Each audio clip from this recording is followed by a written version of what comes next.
All right. What's up? What's good? What's going on? Welcome back to the War Zone once again, people. We're gonna kick this off with UFC Fight Night, Vegas 40. We're gonna start from the prelims and work our way all the way up to the main card. And what we're gonna do, man, is we're gonna give a brief breakdown, man, and predictions on these fights. So, let's start it off. In the first fight, women's strawweight division, we have Istela Nunes against Ariane Carnelossi.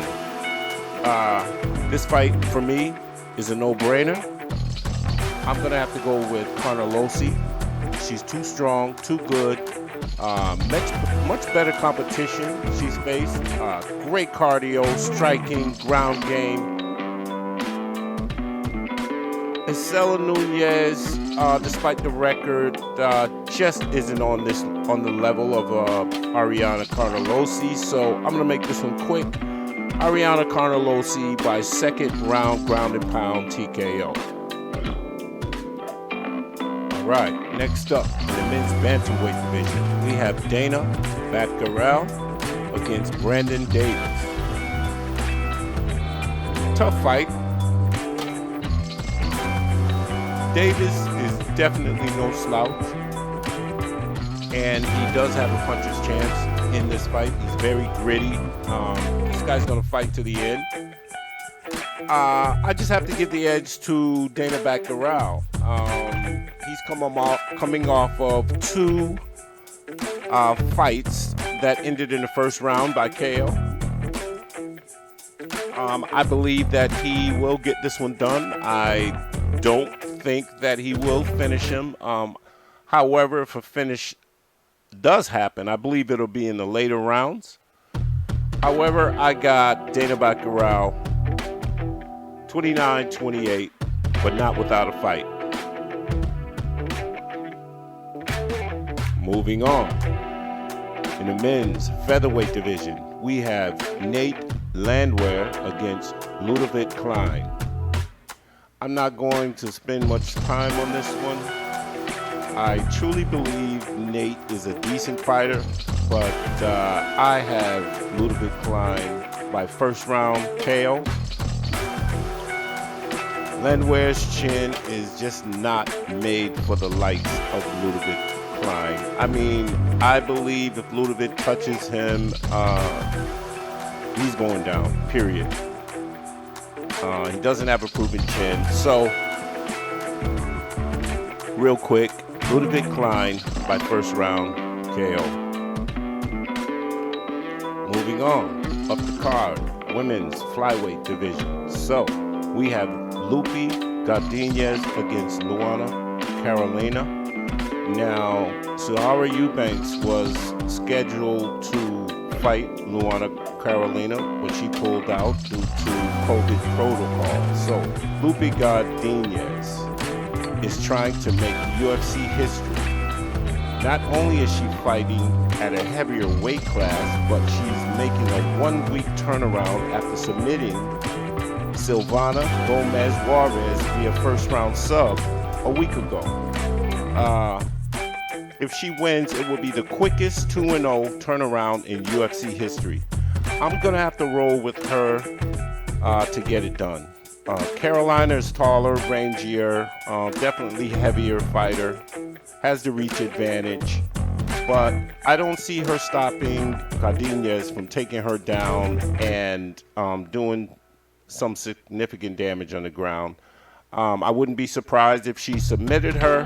However, I'm predicting a 29-28 decision win by Lupe Godinez. Once again, moving on up, men's welterweight division, Danny Roberts against Ramazan Emeev. This, I believe, is the safest lock on the card. I'm going with Emeev to dominate this fight. Dan is strictly at a significant grappling disadvantage. I believe Emeev will wear him down as the fight goes on. Just continuously take this guy down and, like I said, wear him out, get some ground and pound in. I don't see I don't see a TKO happening in this fight. I just see Ramazan just outworking him, out-grappling him, and winning a unanimous decision, 30-27 for Ramazan Emeev. All right, next up, men's middleweight division. We have Andrew Sanchez against Bruno Silva. Decent fight. However, I have to go with Bruno Silva to pull this one out. He has won against a better caliber of opponents. Sanchez definitely has a suspect chin and has taken some serious damage over the course of his career. I got Silva taking him down first, second round. Excuse me. Taking him down first and second round, getting some significant ground and pound in, and I see a early stoppage in round 3 by TKO for Bruno Silva. So, I'm taking Bruno Silva, third round, TKO.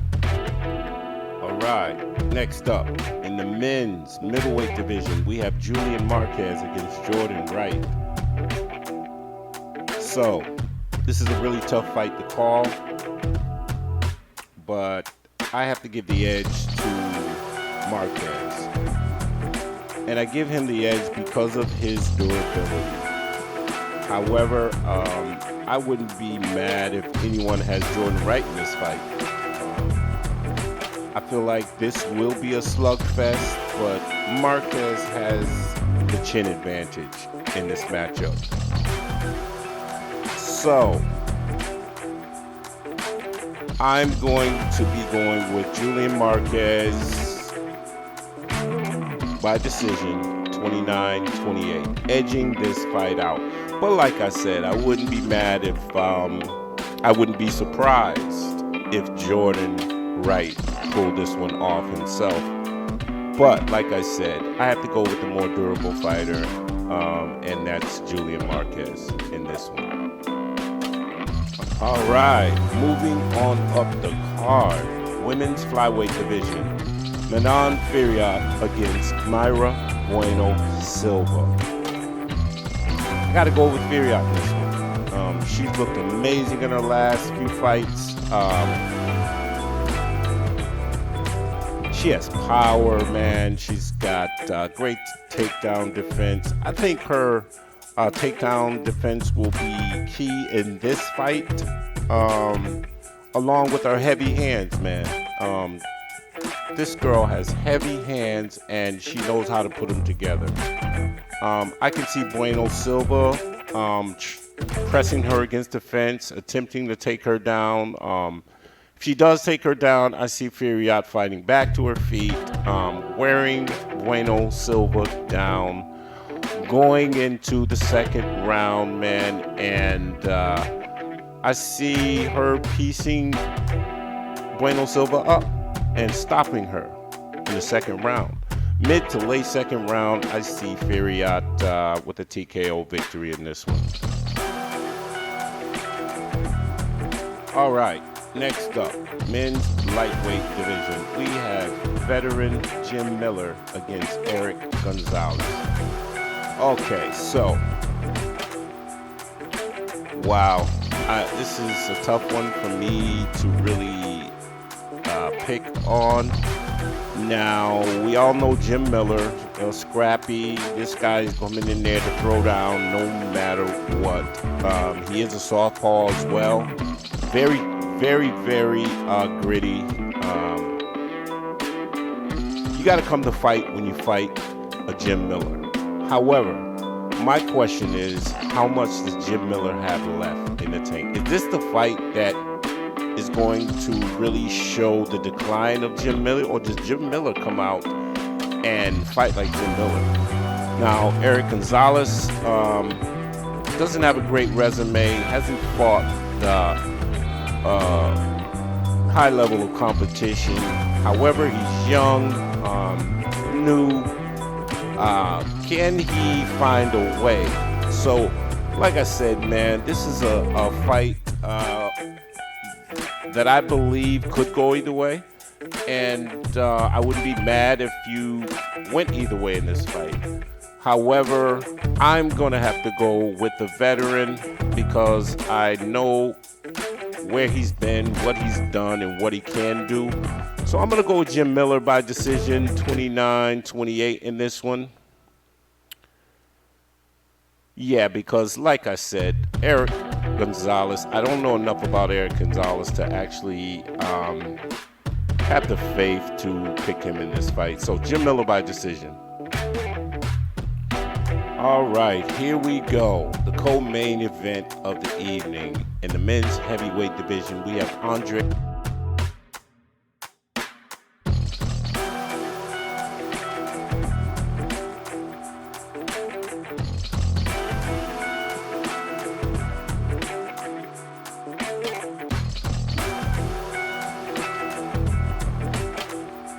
Arlovski against Carlos Felipe. So, pick 'em fight to me, man. Andrei Arlovski, a veteran, has been known to be chinny at times. However, Carlos Felipe is no knockout artist. This guy is just a grinder. He finds a way to win decisions. Not a real big threat for the likes of Andrei Arlovski. Like I said, if you picked either one of these fighters, man, I couldn't be mad at you.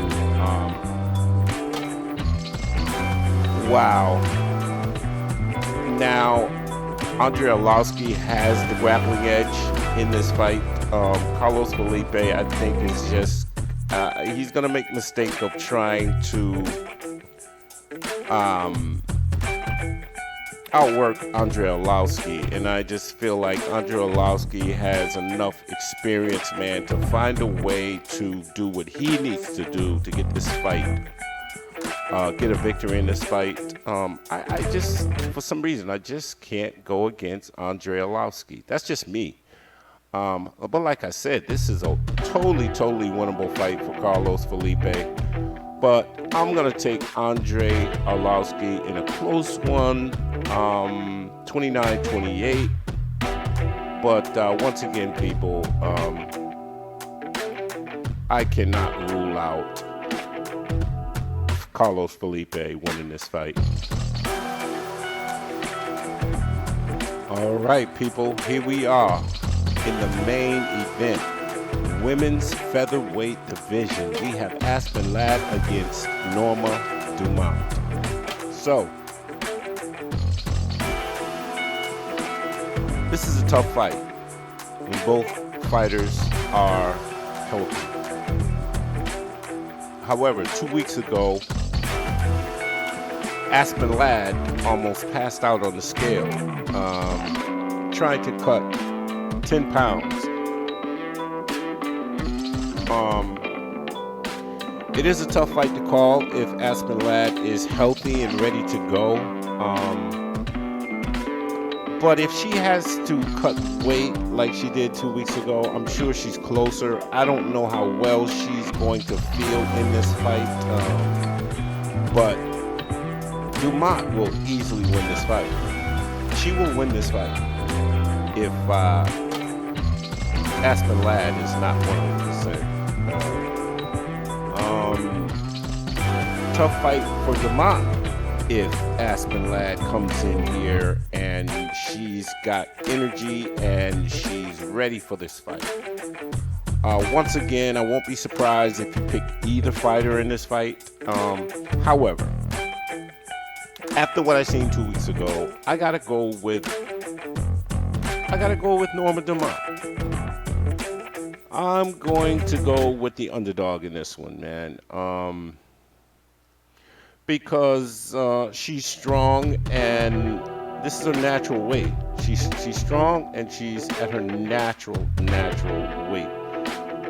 You know, when you're coming in to a fight and you have to cut that much weight, that obviously there's something, you know, not going right in your camp, man. But I believe that Lad may start off, you know, pretty good in the first round, and I think she will eventually slow down tremendously. And I can see her in trouble in this fight. I can see Norma Dumont hurting Aspen Ladd in this fight if she has to slow down. And so I'm predicting Norma Dumont by third round stoppage. There you have it. Yeah, I said it. I'm picking Norma Dumont by third round stoppage. Yo, I'd like to appreciate everybody who tuned into the video. Thanks for stopping through. Please subscribe to the channel if you haven't subscribed to the channel. Hit the bell icon for notifications. And we'll see you this weekend, man, for UFC Fight Night Vegas 40. Once again, we'll be calling a live stream on Saturday evening. And peace and blessings to all. And with that, I'm out.